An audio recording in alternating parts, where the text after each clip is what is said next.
Welcome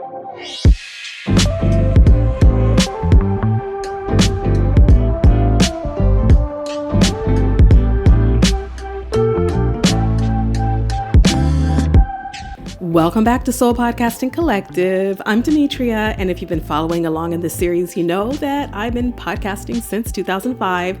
And over the years, I've learned something that every podcaster has to come to grips with. And it's that a podcast can either serve your life or consume your life. And I'm going to be honest, in the early years, I didn't know how to do this. I thought I could somehow just be on all the time, recording late at night, editing into the early morning, promoting episodes, managing guests, and still somehow handle my other work while raising my kids. But one night in particular, I was editing an episode past 11 p.m. My brain was fried. I could barely string together sentences, and yet I kept telling myself, hey, if I don't finish this right now, I'm going to fall behind.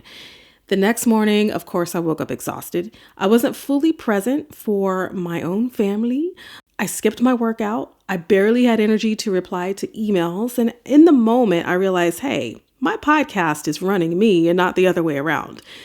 And that was a pivotal moment. I had to step back, take a hard look at how I was designing my podcast, and just ask myself, how can I create content consistently while still protecting my energy, my schedule, and my life?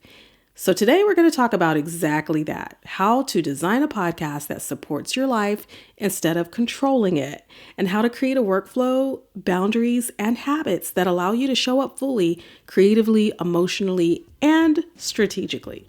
So here's what we're covering in this episode: understanding the real demands of podcasting, the mental, emotional, and time energy that it requires, how to prioritize your life first so your podcast enhances it rather than drains it, how to set boundaries strategically and confidently, and how to build a workflow that supports consistent creation without burnout. So, my friend, before we dive in, I want you to grab a cup of tea or coffee or favorite beverage, really take a moment, take a deep breath, get comfortable, and let's get into it.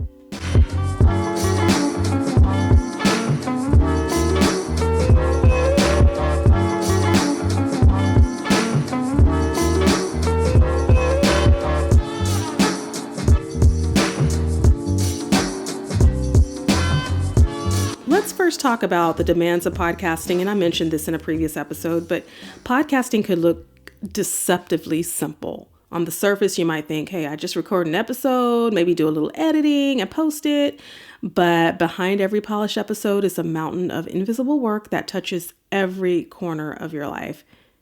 I'm going to break it down for you based on my own personal experience. It does take mental, emotional, and physical energy from you. I spend hours planning my content. I talked about that in the last episode. I do a lot of planning. I can be weeks ahead, even sometimes months ahead. But I'm generally thinking about topics way ahead of time, mapping out story arcs, drafting questions, anticipating what my audience is going to need. And I remember one month where I had 10 episodes lined up, and I realized that the topics were all over the place. And my audience probably is not going to see a cohesive story or a strategy behind what I'm bringing to the table. And so I spend an entire weekend just restructuring and rethinking my guest sequences and just making sure every episode had a clear purpose. Now, that mental load is invisible, but it is heavy. It is a mental energy that is taxing. And if ignored, it can quietly drain your energy before you ever hit record. So there is the respect that we have for this work, knowing that when we walk into this mode of podcasting, it's not just showing up and just throwing content into the air, just whatever comes to mind. Most of us who are doing this work as a business owner or an entrepreneur is doing this with strategy in mind. So it is mentally taxing, which is not a bad thing. It's just what it is. And then there's the emotional energy. Podcasting, it isn't just about talking, it's about connecting. So connecting with your audience, connecting with your guests, connecting with yourself. I've recorded episodes where I leaned in emotionally, asking questions that I felt challenged both myself and my guests. But by the end of that episode, because I am a bit of an introvert, I felt completely drained, but also fulfilled. So there are two sides of the coin to this work for me. all of this is also a form of invisible labor. Emotional energy is real energy, and it needs to be accounted for if you want to sustain your podcast over time. And then there's the physical time and space that your podcast takes up. Think about the hours that you spend recording, editing, writing show notes, scheduling posts, promoting the posts. One week I recorded loads of episodes and edited a bunch of them. And I remember feeling like I was constantly behind chasing my own deadlines, which is not sustainable. So I'm going to ask you, how much of your time do you really spend on your podcast? Not just the recording, but like all the prep, the editing, and the promotion. And just ask yourself if you're tracking that time. I do track my time. I use something called Toggle that helps me to see like how much time I'm spending on each of my tasks.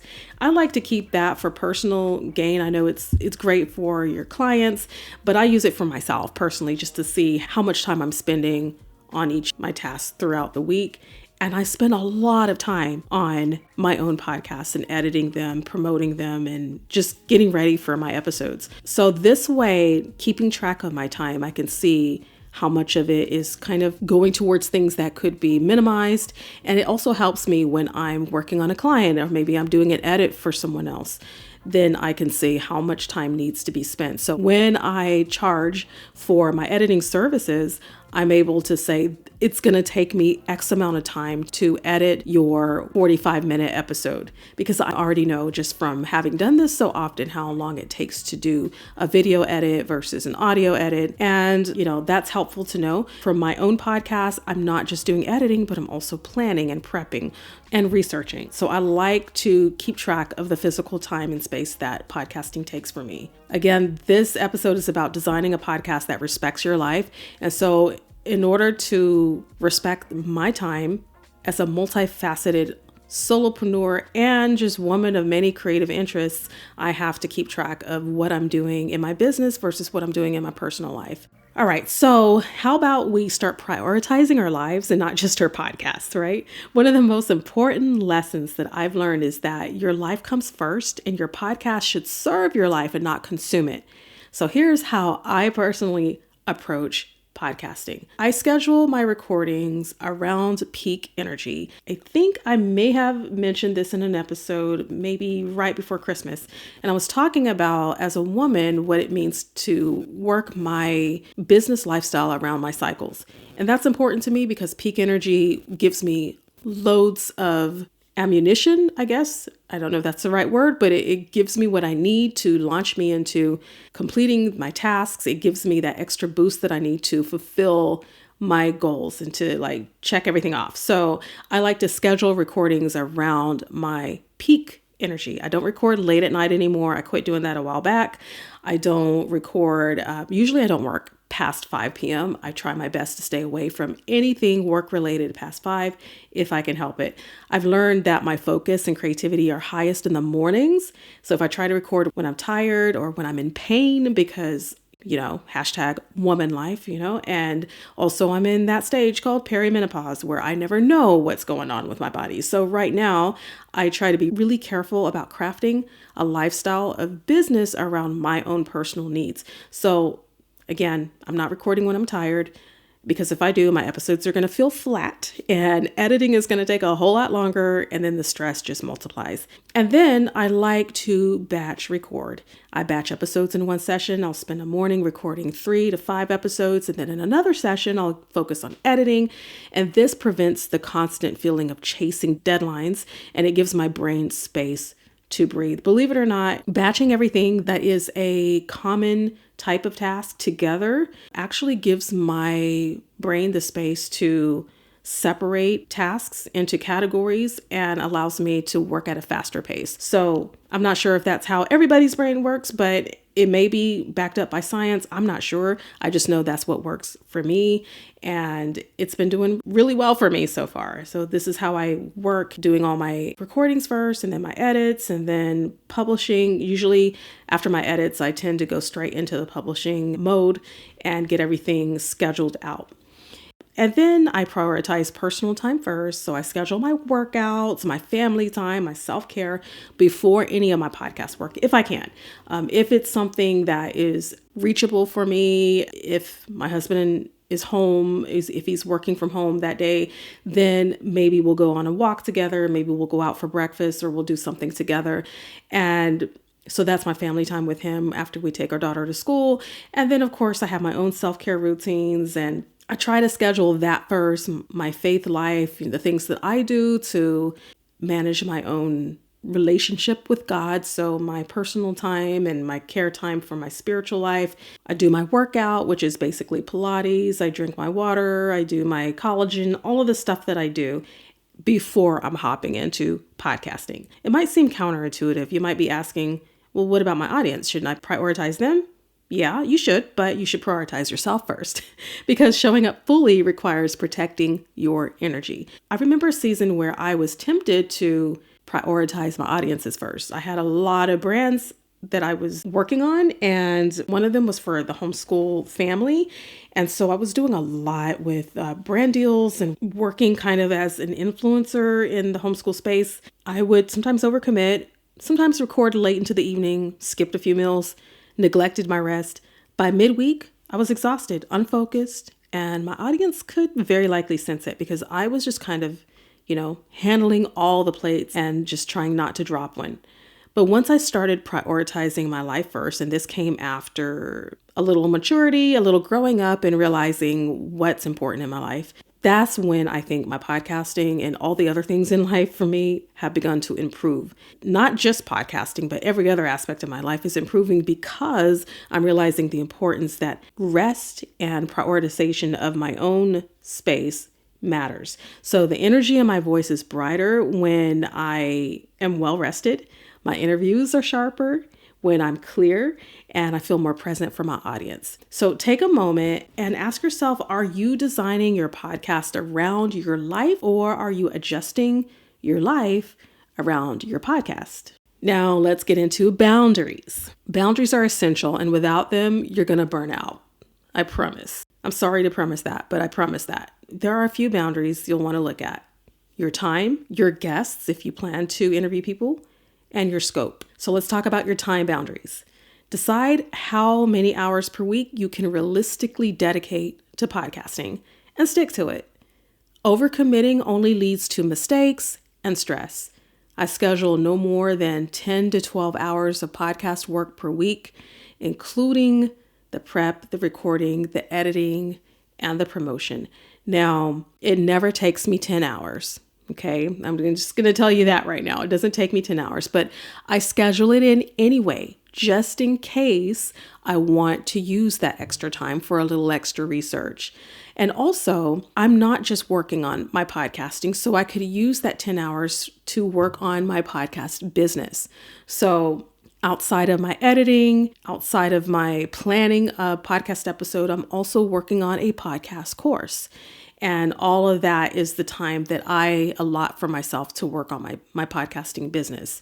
So think of your time boundaries and how much time you realistically think you'll spend on editing and promoting your show, as well as planning your shows.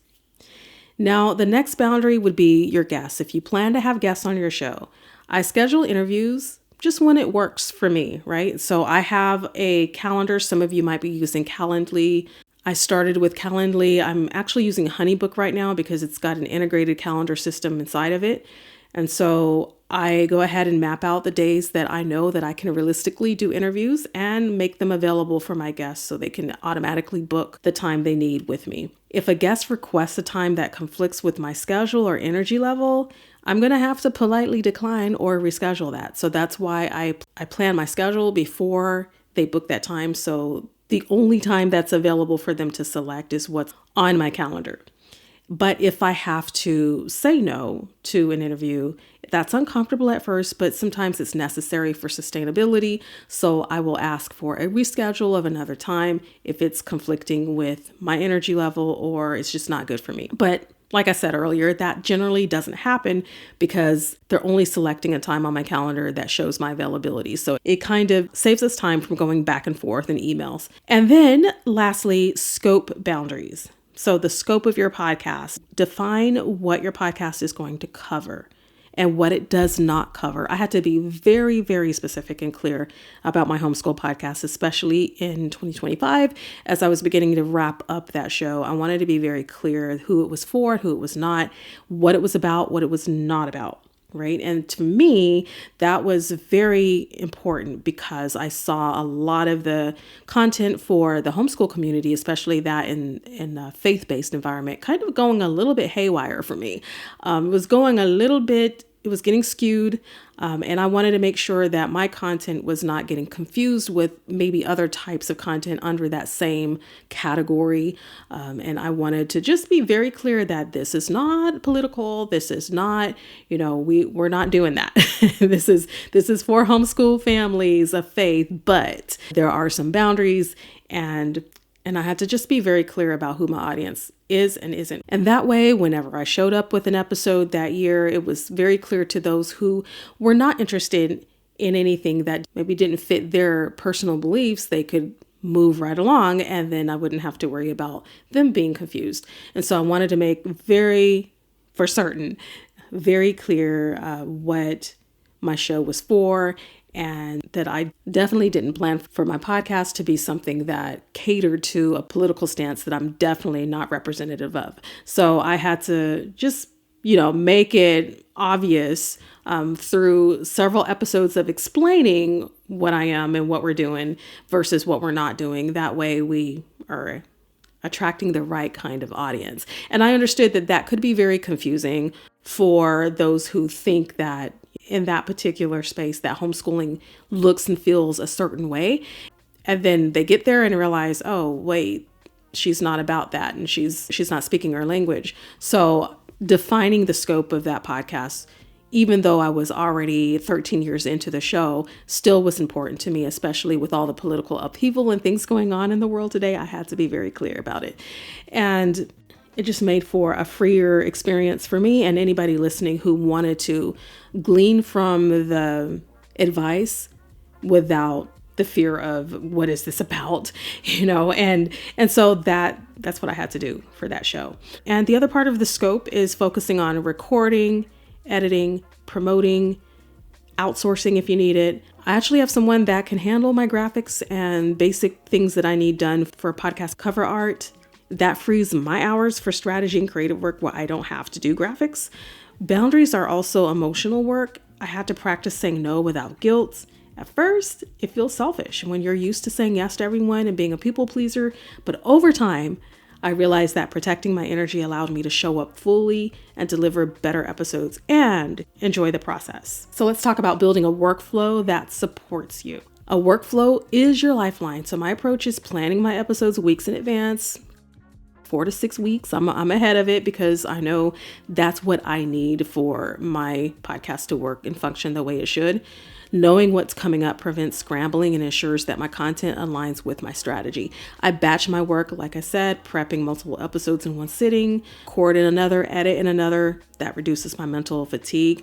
Checklists. Every step from concept to publishing has a checklist. So now this is going to help me reduce mistakes, ensure for consistency, and pass this off to anybody who I might hire later on to help me with my work. And also, I like to reflect every week and adjust accordingly. So I review what's working, what isn't, and then adjust my workflow based on my energy, my priorities, and my audience engagement. What have my audience been telling me? What kind of feedback am I getting? So that helps me a lot. Now, 1 month I overcommitted, recording and editing late at night. It left me drained. And so once I started implementing batching and checklists, it helped me to regain clarity and produce higher quality episodes. And it brought me some joy in the process and being able to do that. So my takeaways for you is to design your podcast to serve your life and not to consume it. Boundaries, batching, and workflows protect your energy and your creativity. And then prioritize your life first. your podcast will benefit from it. My friends, I want you to download my Launch Confidently podcasting checklist to guide your planning, your workflow, and your strategies so you can create intentionally, sustainably, and effectively. And then your reflection for today is, am I designing my podcast to support my life, or am I letting it run my life? Thanks so much for spending this time with me today, and I'll see you in the next episode. Happy podcasting.